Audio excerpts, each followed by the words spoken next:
Friends once again you are welcome on this channel. तो आज की क्लास में हम लोग डिस्कस करने वाले हैं किसी भी रैंडम वेरिएबल का एक्सपेक्टेशन कैसे निकालते हैं। एक्सपेक्टेशन का मीनिंग क्या होता है? एक्सपेक्टेशन का मीनिंग होता है मीन निकालना। रैंडम वेरिएबल का मीन कैसे निकालेंगे वही इस क्लास में हम लोग डिस्कस कर लेंगे। तो इससे रिलेटेड कुछ टर्म्स होता था, random variable, types of random variable क्या होता है, और probability mass function, probability distribution function क्या होता है, ये सब हमने पिछले क्लास में काफ़ी अच्छे से डिस्कस कर चुके हैं बहुत अच्छे प्रॉब्लम के साथ। तो आज हम स्टार्ट करने वाले हैं एक्सपेक्टेशन ऑफ रैंडम वेरिएबल। आइए देखते हैं।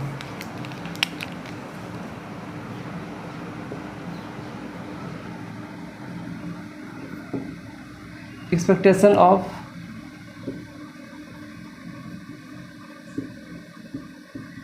रैंडम वेरिएबल, कोई एक रैंडम वेरिएबल है उसका एक्सपेक्टेशन कैसे निकालेंगे। एक्सपेक्टेशन क्या अर्थ हुआ?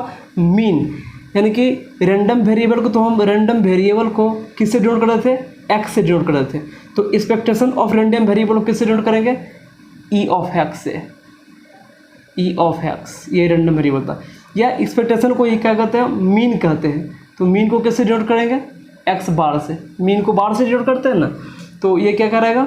मीन, रैंडम वेरिएबल एक्स का मीन। तो आइए इससे पहले हम डिफिनेशन इसका देखते हैं, उसके बाद इस पर एक प्रॉब्लम करेंगे जो कि पिछले क्लास में ही वो प्रॉब्लम किए थे, और वही प्रॉब्लम को फिर से हम आगे यहाँ प्रोसीड करेंगे। तो देखिए क्या होता है एक्सपेक्टेशन ऑफ रैंडम वेरिएबल। किसी रैंडम वेरिएबल का एक्सपेक्टेशन कैसे निकालते हैं, वो क्या होता है, आइए वो हम देखते हैं। Let x be a random variable, माने कि x कोई रैंडम वेरिएबल है। तो जब ये रैंडम वेरिएबल है तो इसका कुछ ना कुछ वैल्यू होगा। तो लिखते हैं हुज वैल्यू में भी, इसका मान लीजिए वैल्यू हो सकता है x1, x2, x3, xn। अब ये कैसे होता है? ये पिछले क्लास में हम जब रैंडम वेरिएबल चैप्टर पढ़ रहे थे तो हम बताए थे आपको कि x रैंडम वेरिएबल है तो x का ये सब वैल्यू कैसे होगा। तो आप पिछले क्लास में जाकर के, पिछले वीडियो को जाकर के देख सकते हैं रैंडम वेरिएबल क्या होता है। तो अभी देखिए, हम माने कि कोई x एक रैंडम वेरिएबल है जो कि कोई वैल्यू रखता है, जिसका एक कुछ वैल्यू है x1, x2, x3, xn, है ना, with respective probability P1, P2, P3, Pn। जब ये हो, कोई एक x रैंडम वेरिएबल है और उस रैंडम वेरिएबल का जो वैल्यू है वो x1, x2, x3, xn है, और उसका रिस्पेक्टिव प्रोबेबिलिटी भी P1, P2, P3, Pn है, तब then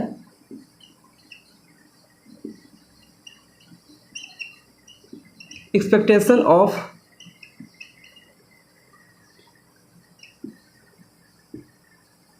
random variable x can be denoted by, कैसे डिनोट करते हैं? ई ऑफ एक्स से। और ई ऑफ एक्स क्या होता है वो देखिए। अब यहाँ पे हम जानते थे रैंडम वेरिएबल दो टाइप का होता है, एक होता था डिस्क्रीट रैंडम वेरिएबल और दूसरा होता है कंटिन्यूअस रैंडम वेरिएबल। इफ, यहाँ से देखिए, इफ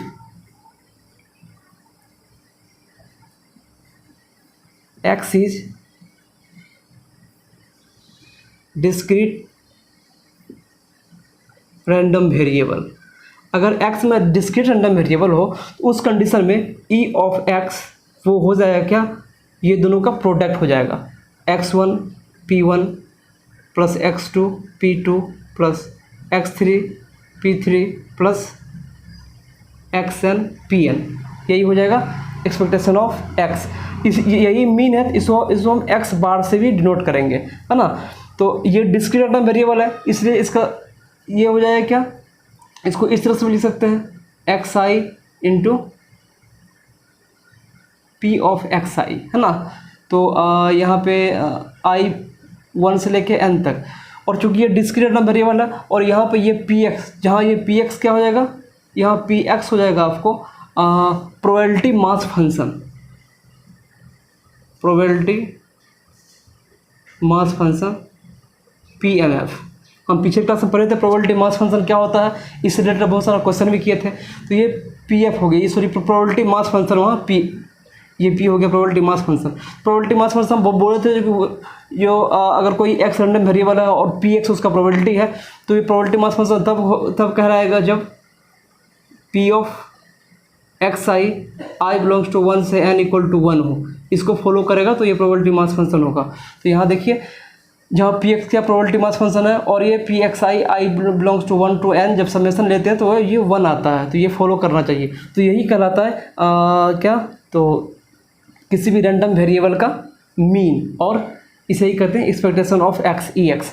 अब अगर ये तो पहला केस है, अगर दूसरा केस मान लीजिए if x is continuous random variable हो,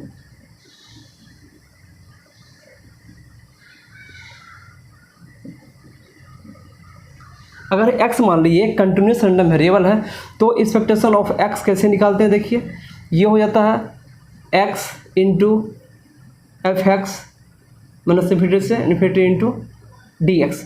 यही मेरा क्या कहलाता है, यही कहलाता है इस रैंडम वेरिएबल x का एक्सपेक्टेशन, इसी को मीन भी कहते हैं, है ना। यहाँ पे एफ एक्स क्या है, एफ एक्स है प्रोबेबिलिटी डेंसिटी फंक्शन। देखिए हम सब कुछ पिछले क्लास में पढ़ा चुके हैं, जो रैंडम वेरिएबल क्या होता है, डिस्क्रीट रैंडम वेरिएबल क्या होता है, कंटिन्यूस रैंडम वेरिएबल क्या होता है, या प्रोबेबिलिटी मास फंक्शन क्या होता है और प्रोबेबिलिटी डेंसिटी फंक्शन क्या होता है, ये सारा का सारा चीज़ हम पिछले क्लास में पढ़ा चुके हैं। तो ये बहुत ही सिंपल था, यही हो गया क्या, एक्सपेक्टेशन ऑफ एक्स। अब एक्सपेक्टेशन ऑफ एक्स को क्या बोलते हैं, मीन। तो कभी कभी क्या आपसे पूछ देगा, वेरिएंस से पूछ देगा ना, तो वेरिएंस देखिए कैसे निकालते हैं।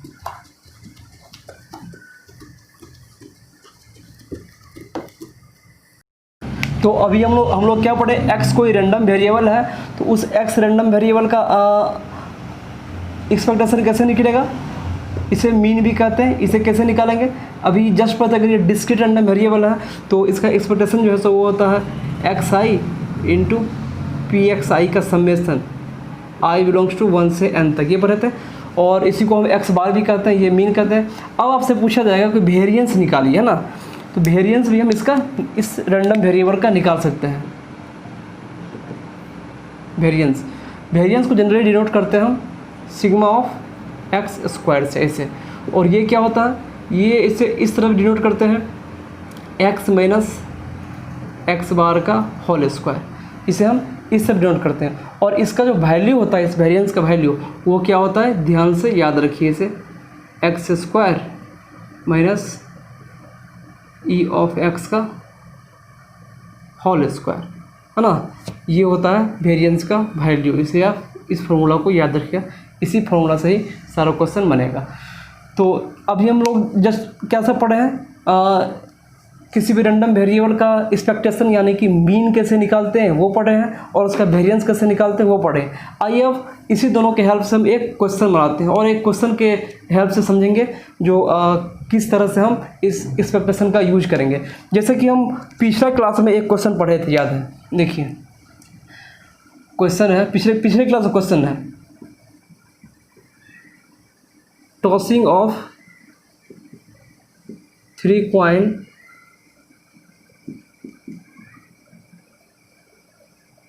एक साथ हम 3 कॉइन को टॉस करते हैं, ये एक मानते हैं एक्सपेरिमेंट है ना।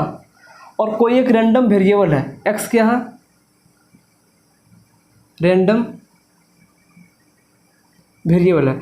ये एक्स रैंडम वेरिएबल इस तरह से है कि एक्स ओमेगा जो है, ओमेगा क्या है, जो 3 कॉइन को टॉस करेंगे तो उसमें जो सैंपल स्पेस आएगा उसका एलिमेंट ओमेगा, ये क्या हो जाएगा, number of head minus number of tail, है ना, ये हो जाएगा।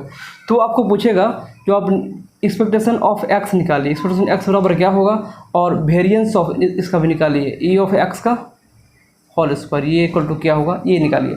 देखिए इसको बहुत सिंपल तरीका से हम लोग सॉल्व करते हैं। पिछले क्लास में भी इस क्वेश्चन को डिस्कस किए थे। 3 कॉइन को जब हम टॉस करेंगे तो सिंपल स्पेस क्या क्या आएगा, देखिए सिंपल स्पेस क्या आ जाएगा, वो आ जाएगा आपको हेड हेड हेड, मान लीजिए तीनों बार हेड ही आ जाए लगातार, और मान लीजिए कोई 2 में हेड आए और 1 में टेल आ जाए, इस तरह से भी आ सकता है, head tail head, tail head head, ये भी आ सकता है। या आ सकता है क्या, टेल टेल हेड, ये आ सकता है टेल हेड टेल, ये आ सकता है आपको हेड टेल टेल, ये आ सकता है आपको टेल टेल टेल।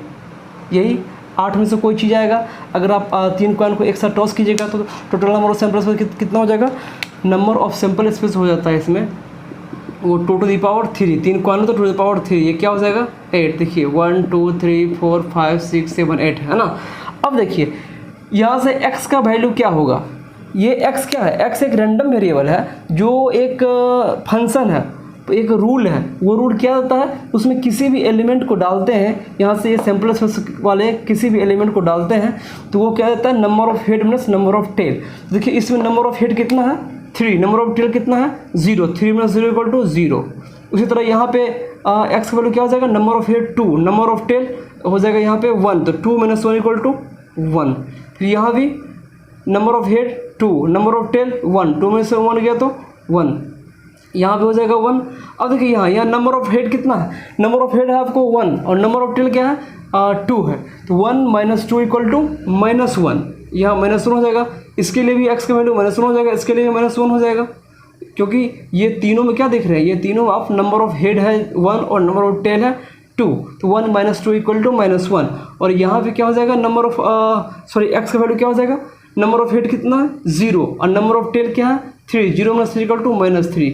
तो x का क्या वैल्यू आया, देखिए x का वैल्यू आ गया आपको यहाँ पर 0 नहीं होगा, यहाँ पर नंबर ऑफ हेड कितना है 3 और नंबर ऑफ टेल कितना 0, तो यहाँ 3 आएगा वैल्यू। तो देखिए क्या वैल्यू आ गया आपको, ये आ गया -1, x वैल्यू आ गया आपको -3, -1, 1 और 3। तो अब क्या निकालेंगे इसका प्रोबेबिलिटी निकालेंगे p ऑफ x। देखिए p ऑफ x -3 जो नंबर है इसका प्रोबेबिलिटी आने का क्या चांस है, कितने बार -3 आया, देखिए एक ही बार -3 आया है तो इसका प्रोबेबिलिटी क्या हो जाएगा 1/8। पिछले क्लास में अच्छे से डिस्कस किए थे कैसे आएगा ये सब। अब देखिए -1 कितना टाइम आया है 1 2 3, तो 3 upon total number of event, so outcomes is 8। अब 1 कितना टाइम आया है, देखिए 1 2 3 टाइम आया है, 3/8 हो जाएगा। और 3 कितना टाइम आया है 1/8। अब देखिए तो ये सब का सम लीजिए तो कितना आ जाता है 1 + 3 4 4 3 7 7 + 8 8/8 इक्वल टू 1। इसलिए आपको लिखा था जब डिस्क्रीट रैंडम वेरिएबल हो तो उस कंडीशन में याद कीजिए लिखाए थे p ऑफ i या p of xi summation of i tends to 1 से n इक्वल टू 1 होता है। यहाँ पे n क्या हो जाएगा, n यहाँ ये क्या है x1 है, x2 है, x3 है, x4 है। तो जब 1 से लेके हम 4 तक रखेंगे और सारे के प्रोबेबिलिटी को हम ऐड कर देंगे तो ये देखिए 1 आ जाता है ना। तो ये यानी कि ये प्रोबेबिलिटी मास फंक्शन है। तो अब देखिए ये तो निकल गया। अब हमको पूछ रहा है कि एक्सपेक्टेशन ऑफ x निकालने के लिए, एक्सपेक्टेशन ऑफ x यानी कि मीन कह रहा है निकालने के लिए, तो कैसे निकालेंगे, ये क्या है, ये हम पढ़े हैं अभी जस्ट, होता है क्या, देखिए xi into probability of xi summation i equal to 1 से लेके n तक। तो ये दोनों के प्रोडक्ट का सम हो जाएगा, तो क्या हो जाएगा -3, ये दोनों का प्रोडक्ट कीजिए -3/8 प्लस, फिर ये दोनों का प्रोडक्ट कीजिए, फिर -3/8 आ जाएगा, फिर प्लस ये दोनों का प्रोडक्ट कीजिए 3/8, फिर प्लस ये दोनों का प्रोडक्ट कीजिए 3/8। तो यानी कि अगर इसको अब ऐड कर दीजिएगा तो ये क्या होगा, ये इससे ये कट जाएगा, इससे ये कट जाएगा, ये 0 आ जाएगा। यानी एक्सपेक्टेशन ऑफ x इस कंडीशन में मेरा 0 आ रहा है। तो यही अगर पूछेगा हमसे सिग्मा x का स्क्वायर यानी कि ये वेरिएंस पूछ रहा है, तो वेरिएंस कैसे निकालते हैं, देखिए वेरिएंस निकालते हैं e of x square minus e of x का स्क्वायर। तो यानी कि e ऑफ x तो हमको निकल गया है, e ऑफ x 0 निकल गया, यानी कि e ऑफ x स्क्वायर निकालना है। तो अब क्या है, x के प्लेस पर x स्क्वायर है, यानी कि यहाँ से e ऑफ x स्क्वायर कैसे निकाल सकते हैं, देखिए e ऑफ x स्क्वायर निकाल सकते हैं x1 square into probability of x1, यानी कि x1 के प्लेस पे हम क्या दे रहे हैं, सॉरी x के प्लेस पे x स्क्वायर रख रहे हैं, है ना। तो यहाँ से देखिए यहाँ से क्या हो जाएगा, अगर इसको स्क्वायर कीजिएगा तो स्क्वायर करने के बाद प्रोडक्ट हमको अब लेना है, यानी कि ई ऑफ एक्स स्क्वायर यहाँ से क्या हो जाएगा, -3 का स्क्वायर इंटू 1/8 हो जाएगा, प्लस यहाँ से -1 का स्क्वायर इंटू 1/8 प्लस -1 का स्क्वायर 3/8, फिर प्लस 1 का स्क्वायर इंटू 3/8 प्लस 3 का स्क्वायर इंटू 1/8, यानी कि सबको सम कर देंगे। सबको सम करके ई एक्स स्क्वायर का कुछ वैल्यू आएगा, तो बस यहाँ पे ई एक्स स्क्वायर का वैल्यू पुट कर देंगे, यहाँ पे वही हो जाएगा सिग्मा स्क्वायर एक्स, वेरिएंस का वैल्यू हो जाएगा, क्योंकि यहाँ पे ई एक्स का वैल्यू तो 0 है और ई एक्स का स्क्वायर कीजिए तो वो भी 0 ही आ जाएगा। तो यहाँ से इस कंडीशन में क्या आ जाएगा, वेरिएंस का वैल्यू वो हो जाएगा ई ऑफ एक्स स्क्वायर का इक्वल हो जाएगा, है ना। तो ये बहुत ही छोटा टॉपिक था और बहुत ही सिंपल टॉपिक है। आइए अब 1-2 क्वेश्चन और करते हैं, और पिछले साल जो IIT में क्वेश्चन पूछा गया था वो क्वेश्चन में भी करते हैं, जो वेरिएंस का और मीन का कौन सा क्वेश्चन पूछा गया था ये देखते हैं। तो आइए हम इस 2 क्वेश्चन के हेल्प से एक्सपेक्टेशन को समझते हैं। क्वेश्चन फर्स्ट क्या कह रहा है, क्वेश्चन फर्स्ट कह रहा है A had in his pocket ₹1 and 4 10 paises coins. कहता है 1 रुपये का 1 कॉइन और 10 पैसे के 4 कॉइन है ए के पॉकेट में, है ना, coin, taking out 2 coins at random. कहता है उसमें से 2 कॉइन वो एक साथ टेकिंग आउट में यानी बाहर निकालता है। He promise to give B and C, और वो बी और सी को देता है, बी और सी को देता है। What is the worth of C, expectation. कहता है सी के पास अब कितना रुपया है, उसका सी के पास जो रुपया आया उसका एक्सपेक्टेशन क्या हो सकता है। तो अब देखिए क्या करा है, कोई आदमी एक है, एक कोई आदमी है और उसके सामने में 2 आदमी है बी और सी, और ए के पॉकेट में 1 रुपये का 1 सिक्का है और 10 पैसे के 4 सिक्का है, और वो एट रेंडम जो है 2 कॉइन निकालता है अपने पॉकेट से। जो 2 कॉइन पॉकेट से निकालता है फिर वो एक कॉइन बी और सी को देता है। कहता है जो पैसा निकाला वो बी और सी दोनों को देता है, यानी कि 2 कॉइन निकाला तो एक कॉइन दे देगा दोनों को, एक बी को एक सी को। तब कहता है सी का एक्सपेक्टेशन क्या होगा वो निकालिए। तो अब देखिए, अभी हम जस्ट क्या पढ़े हैं, एक्सपेक्टेशन ऑफ एक्स, किसी भी रैंडम वेरिएबल का एक्सपेक्टेशन ऑफ एक्स क्या पढ़े हैं, वो पढ़े हैं एक्सपेक्टेशन ऑफ एक्स किसी रैंडम वेरिएबल क्या होता है, एक्स आई पी आई का समेशन पढ़े हैं, जहाँ आई बिलोंग्स टू 1 से लेके n तक, यही पढ़े हैं ना। तो अब देखिए, अब पूछ क्या रहा आपको, एक्सपेक्टेशन किसका, सी का। अब सी के पास जो है क्या क्या रुपया आ सकता है, देखिए अब जब ए दे रहा है अपने पॉकेट से निकाल के सी को रुपया, तो ए की पॉकेट में तो है क्या, 10 पैसे का सिक्का है और यह है 1 रुपये का सिक्का, यही है ना, 10 पैसे का सिक्का है और 1 रुपये का सिक्का है। तो कहता है जो अब इसका एक्सपेक्टेशन क्या होगा, तो अब क्या निकालेंगे, पहले हम प्रोबेबिलिटी निकाल लेंगे, जो सी को 10 पैसे आने का क्या प्रोबेबिलिटी है और सी को 1 रुपया मिलेगा उसका क्या प्रोबेबिलिटी है, और जो प्रोबेबिलिटी निकलेगा P1 और P2 दोनों को मल्टीप्लाई करके लिख देंगे, वही हो जाएगा क्या मेरा एक्सपेक्टेशन ऑफ वर्थ ऑफ सी।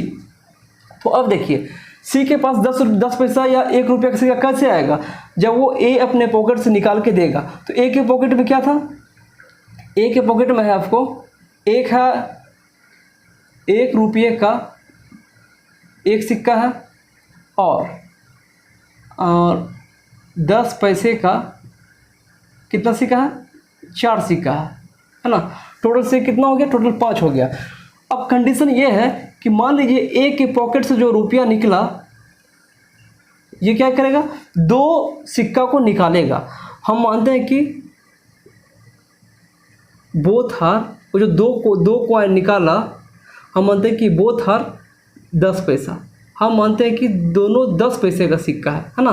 तो दोनों 10 पैसे का सिक्का है, तो वो निकालने का क्या प्रोबेबिलिटी होगा, देखिए 10 पैसे से कितना है 4C2 अपॉन टोटल कितना है 5C2, यही हो जाएगा। जो दोनों कॉइन 10 पैसे का ही आया उसका प्रोबेबिलिटी यही हो गया। 4C2 का क्या मीनिंग होता है, 4C2 का मीनिंग होता है 6 और 5C2 का मीनिंग क्या होता है 10, यानी कि 6/10 इक्वल टू 3/5 है ना। तो 3/5 है क्या चांस कि 10 पैसा का सिक्का है। अब दोनों 10 पैसा का सिक्का है, अब देखिए दोनों क्या है 10 पैसा का सिक्का है। जब दोनों 10 पैसा का सिक्का है तो सी को 10 पैसा का सिक्का आने का क्या प्रोबेबिलिटी हो जाएगा, यहाँ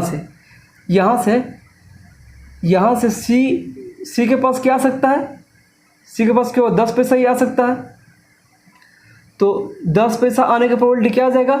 अब देखिए इसके बाद 2 कॉइन है ही 10 पैसा का, और 2 कॉइन में से एक कॉइन दे देगा सी को, उसका प्रोबेबिलिटी क्या होगा, उसका प्रोबेबिलिटी एक ही होगा, क्योंकि दोनों तो 10 पैसा का सिक्का है। जब दोनों 10 पैसा का सिक्का है तो सी को 10 पैसा मिला, उसका प्रोबेबिलिटी क्या हो जाएगा, उसका प्रोबेबिलिटी हो जाएगा, प्रोबेबिलिटी 10 पैसा यहाँ से 1 ही हो जाएगा। अब देखिए यहाँ से अगर आप पूछे जो सी को 1 रुपया मिलने का क्या प्रोबेबिलिटी है, यानी कि प्रोबेबिलिटी ऑफ 1 रुपीज़, यहाँ से क्या हो जाएगा 0, क्योंकि अभी जो ए अपने पॉकेट से निकाला है, दोनों 10 पैसा का सिक्का निकाला है, उसके बाद 1 रुपया का सिक्का है ही नहीं। जब नहीं है तो टोटल प्रोबेबिलिटी क्या हो जाएगा, 1 रुपया का सी को देने का 0 हो जाएगा। तो यहाँ से 10 पैसे का सिक्का सी को मिलने की प्रोबेबिलिटी हो गया 1, तो है ना। अब देखिए यहाँ से आप क्या मानते हैं कि ये जो 2 कॉइन निकाला, ये 2 कॉइन में एक है आपको 1 रुपया का सिक्का, है ना, और प्लस एक है फिर 10 पैसे का सिक्का, है ना। 10 पैसे का सिक्का एक है, 1 रुपये का सिक्का एक है, तो इसका प्रोबेबिलिटी क्या हो जाएगा, देखिए इसका प्रोबेबिलिटी हो जाएगा 1C1 इंटू ये क्या है 4C1 अपॉन फिर वही 5C2, यानी 4/10 इक्वल टू 2/5 हो गया। अब जब 2/5 हो गया, अब इसके पास क्या है, अब इसके पास 1 रुपये का भी सिक्का है और 10 पैसे का भी सिक्का है, तो अब सी जो है, सी को 1 रुपये का सिक्का मिलेगा, उसका प्रोबेबिलिटी क्या हो जाएगा, ये सी को 1 रुपये का मान लीजिए सिक्का देगा, उसका प्रोबेबिलिटी क्या हो जाएगा, हाफ ही होगा प्रोबेबिलिटी ऑफ 1 रुपये का। क्यों, क्योंकि उसके पास 2 सिक्का है, एक है 1 रुपये का, एक है 10 पैसे का। हो सकता है जो ये सी को दिया हो वो 1 रुपये का ही हो सकता है ये जो सी को दिया हो वो 10 पैसे का हो। जब 10 पैसे का होगा तो उसका भी प्रोबेबिलिटी क्या हो जाएगा, प्रोबेबिलिटी ऑफ 10 पैसे का, ये भी हो जाएगा हाफ, है ना। तो अब यहाँ से क्या देखें हम, जो सी को, है ना, प्रोबेबिलिटी ऑफ सी क्या हो जाएगा 1 रुपया, टोटल प्रोबेबिलिटी क्या हो जाएगा, सी को 1 रुपया मिलने का टोटल प्रोबेबिलिटी क्या हो जाएगा, टोटल प्रोबेबिलिटी सी को 1 रुपया मिलने का। देखिए इस केस में तो मेरा 1 रुपया मिल ही नहीं रहा है, क्योंकि दोनों है 10 पैसा का सिक्का। यहाँ से हम लिख सकते हैं क्या, 1 रुपये का इस केस में 0 है, 3/5 इंटू 0 प्लस कर देंगे, 1 रुपये का सिक्का यहाँ से मिल सकता है, यहाँ से मिलेगा तो 1 रुपये का सिक्का का प्रोबेबिलिटी क्या है हाफ, और ये जो कॉइन आया है दोनों, इसका प्रोबेबिलिटी क्या है 2/5, यानी कि 2/5 इंटू 1/2, ये क्या हो जाएगा 2 से 2 कैंसिल हो जाएगा 1/5। अब टोटल प्रोबेबिलिटी क्या हो जाएगा, इसको 10 पैसे का सिक्का मिलेगा, किसको, सी को, सी के बारे में बात कर रहे हैं, सी को 10 पैसे का प्रोबेबिलिटी मिलेगा, 10 पैसे का सिक्का, और उसका प्रोबेबिलिटी क्या मिलेगा। अब देखिए यहाँ से फर्स्ट केस में 10 पैसे का प्रोबेबिलिटी मिलने का क्या है, प्रोबेबिलिटी 10 पैसा मिलने का 1, तो 1 इंटू क्या 3/5 प्लस। अब देखिए यहाँ से 10 पैसे मिलने का प्रोबेबिलिटी क्या है 1/2, तो फिर 1/2 इंटू क्या हो जाएगा 2/5 कैंसर, ये क्या हो जाएगा 3 + 1/5, ये क्या हो जाएगा 4/5, ये हो जाएगा ना। जब एलसीएम लेंगे तो 5 आ जाएगा, और ये 3 + 1 = 4, तो ये 4/5 हो गया। यानी टोटल प्रोबेबिलिटी 1 रुपये कितना हो गया 1/5, यानी कि P2 = क्या है 1/5, और P1 = क्या हो जाएगा 4/5, ये हो जाएगा ना 4/5, है ना। अब हमसे पूछ रहा है जो प्रोबेबिलिटी ऑफ वर्थ ऑफ सी का जो कि जितना धन आया, रुपया आया, राशि आया, उसका एक्सपेक्टेशन क्या होगा, एक्सपेक्टेशन पूछ रहा है। तो क्या करेंगे, यहाँ 10 पैसे है, 10 पैसे इंटू इसका प्रोबेबिलिटी क्या है 4/5 प्लस 1 रुपया इंटू 1/5। देखिए अब रुपये को भी हम पैसे में बना देते हैं, तो यहाँ क्या हो जाएगा 10 इंटू 4/5 प्लस 1 रुपया को कितना पैसा 100 पैसा इंटू 1/5, ये कितना हो जाएगा, ये हो जाएगा 8 + 20 हो जाएगा ना 20, यानी कि एक्सपेक्टेशन क्या हो गया 28 पैसा हो गया, है ना। तो बहुत ही इजी क्वेश्चन था। तो हम देखें जो किस तरह से हम एक्सपेक्टेशन को यूज करते हैं, जो इसके वर्थ का एक्सपेक्टेशन निकालना था। सबसे हम जाने, सबसे पहला चीज़ क्या की इसमें हम जाने कि इसके पास वर्थ जो है रुपया कैसे आ सकता है और किस राशि में आ सकता है। तो 10 पैसे की राशि में आ सकता है या 1 रुपये की राशि में आ सकता है। तो हम अब निकालेंगे कि टोटल प्रोबेबिलिटी क्या होगा 10 पे से इसको आने का। तो टोटल प्रोबेबिलिटी 10 पे से आने का प्रोबेबिलिटी क्या है 4/5। फिर क्या निकालें, टोटल प्रोबेबिलिटी क्या होगा इसको 1 रुपया आने का। 1 रुपया आने का टोटल प्रोबेबिलिटी क्या हो जाएगा 1/5। दोनों को लिख दिए और हम जैसे फॉर्मूला था फॉर्मूला लगा दिया, आंसर आ गया। अब देखिए क्वेश्चन नंबर 2। क्वेश्चन नंबर 2 2019 यानी कि पिछला साल ये IIT मेंस में आया गया क्वेश्चन है। पढ़िए क्या कहता है ये 2 नंबर क्वेश्चन, बहुत इजी क्वेश्चन है। कहता है a person throw 2 fair dice. कहता कोई एक आदमी है जो कि 2 डाई को थ्रो करता है ना। ही विन्स 15 रुपीज़, 15 रुपये जीतता है फॉर थ्रोइंग ए डबलेट। और डबलेट किसे कहते हैं, जब दोनों डाई में सेम ही नंबर आए उसे कहते हैं डबलेट, है ना। And win 12 rupees when throw result is in the sum of 9। कहता जब वो जो 2 डाई को थ्रो करता है और दोनों में कुछ कुछ नंबर आता है उसके सम करते हैं, जब 9 हो जाता है तब ये 12 रुपया जीतता है।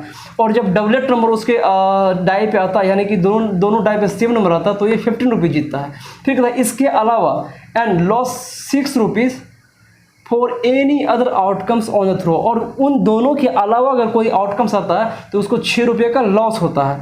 तो कहता है देन एक्सपेक्टेड गेन या लॉस क्या रुपया में ऑफ द पर्सन। कहता है उस पर्सन का जो एक्सपेक्टेशन क्या होगा रुपये जीतने का या हारने का। गेन मीन्स क्या हो गया, वो जीतेगा तो गेन करेगा, वो हारेगा तो लॉस करेगा। तो उसका एक्सपेक्टेशन हमको निकालना है।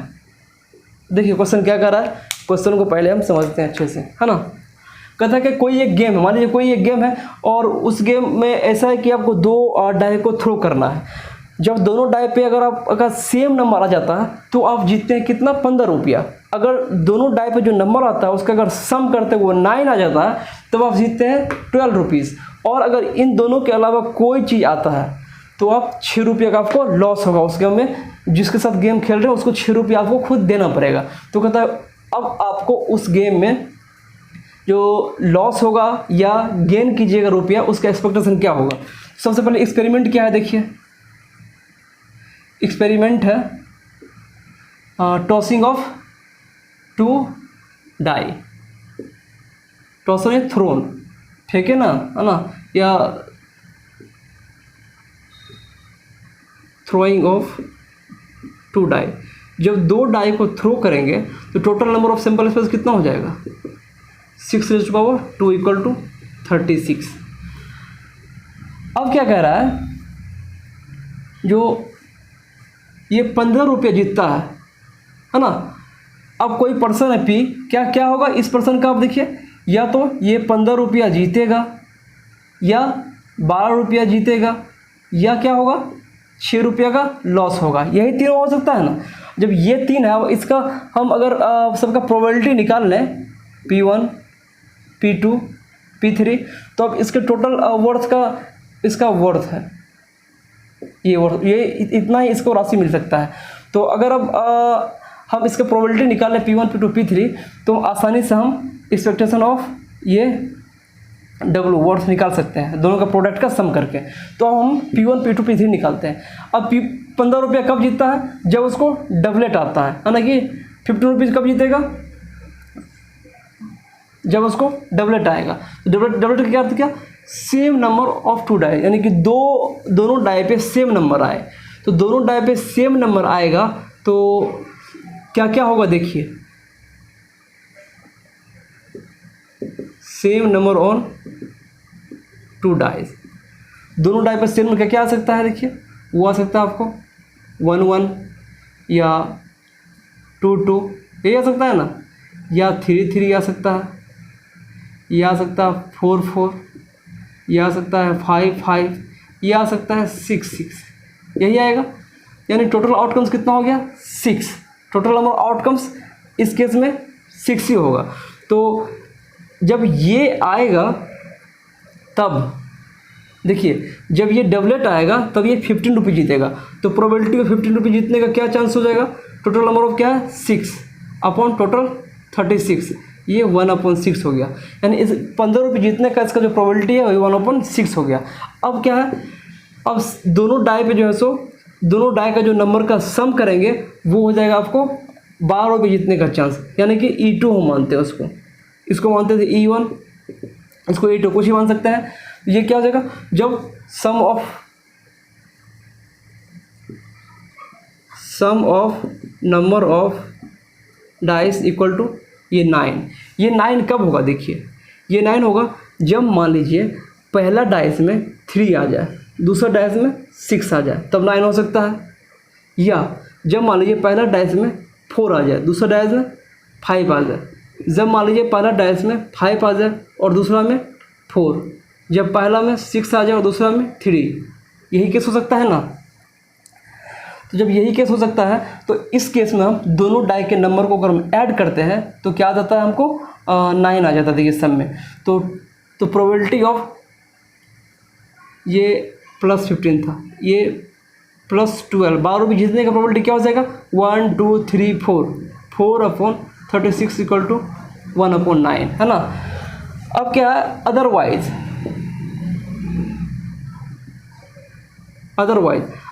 क्या प्रोबेबिलिटी आ जाएगा, अदरवाइज में क्या होगा, जब ये दोनों में से कोई चीज़ नहीं आए तो टोटल आउटकम्स कितना है, 36। देखिए तो वो प्रोबेबिलिटी ऑफ अदरवाइज में क्या हो जाएगा, 6 रुपये का लॉस हो जाएगा। अगर दूसरा कुछ आता है तो ये दोनों के अलावा ये क्या हो जाएगा, 36 माइनस, या तो ये नहीं आए, ये 6 चीज़ नहीं आए, या ये चारों चीज़ नहीं आए, है ना, और बटा 36, ये क्या हो जाएगा 26/36, ये होगा ना, 36 - 10 = 26। अब इसको हम एक तरह से और निकाल सकते थे, इसको हम एक तरीके से और निकाल सकते थे। ये क्या हुआ, हम जानते हैं कि किसी भी एक्सपेरिमेंट के सारे इवेंट का सम कर, प्रोबेबिलिटी के इवेंट का सम करते तो वो 1 होता है, यानी कि हम करेंगे probability of +15 plus probability of +12 plus probability of -6 equal to ये 1 होना चाहिए। तो यहाँ से हम प्रोबेबिलिटी ऑफ -6 यहाँ से भी निकाल सकते थे, 1 माइनस, देखिए 1 minus probability of 15 rupees, 15 rupees जीतने का प्रोबेबिलिटी क्या है, 1/6, फिर माइनस, फिर 12 रुपये जीतने का क्या चांस है, 1/9, इसका एलसीएम लीजिए 36, ये 36 माइनस 6 से 36 से डिवाइड कीजिएगा तो 6 आ गया यहाँ पे, -4, देखिए सेम आ गया 26/36। इसलिए आपको उस जब हम पढ़ा रहे थे, अभी जस्ट पढ़ा रहे थे एक्सपेक्टेशन ऑफ एक्स, तो हम बताए थे आपको जो एक्सपेक्टेशन ऑफ एक्स क्या होता है, वो होता है xi इंटू pxi, और ये pxi क्या है, ये है मास प्रोबेबिलिटी मास फंक्शन, और हम बताए थे ये p of xi i belongs to 1 to n, ये 1 होना चाहिए। देखिए यहाँ भी 1 हो रहा है ना, यहाँ भी 1 हो रहा है क्योंकि दोनों से सेम वैल्यू आ रहा है। तो ये क्या हो गया 26/36, यानी कि सारा वैल्यू हमको आ गया। P1 क्या आ गया, P1 आ गया आपको 1/6, P2 क्या आ गया, P2 आ गया 1/9, और P3 क्या आ गया, P3 आ गया 26/36, है ना। तो अब टोटल वर्थ उसका क्या हो जाएगा, देखिए टोटल वर्थ निकालते हैं, अगर टोटल एक्सपेक्टेशन निकालते हैं और वो एक्सपेक्टेशन पॉजिटिव साइन का आएगा तो हम क्या मानेंगे, ये इसका गेन हो रहा है, अगर नेगेटिव साइन आएगा तो मानेंगे लॉस हो रहा है। तो देखिए क्या सकता है यहाँ से, इस बार सुनो, ये क्या होगा, दोनों का प्रोडक्ट का सम, यानी कि 50 × 1/6 प्लस 12 × 1/9 प्लस -6 × 26/36, ये होगा ना। अब देखिए क्या हो जाएगा, ये टोटल 36, ये क्या हो जाएगा 36 divide by 6 equal to 6, 15 × 6 equal to 90, plus ये क्या हो जाएगा 48, ये क्या हो जाएगा माइनस ये क्या हो जाएगा 26 × 6 इक्वल टू 156, ये हो जाएगा ना। अब ये दोनों को सम कर दीजिए और इसको माइनस कर दीजिए, तो ये दोनों को सम कीजिएगा तो कितना हो जाएगा, देखिए ये हो जाएगा 8 और 9 + 4 इक्वल टू 13 माइनस 156/36। देखिए ये निगेटिव है, निगेटिव आ जाएगा तो क्या हो जाएगा 60 में से 8 इक्वल टू 8, 4 - 1 इक्वल 4 में से इक्वल टू 1, ये निगेटिव 18/36, यानी कि माइनस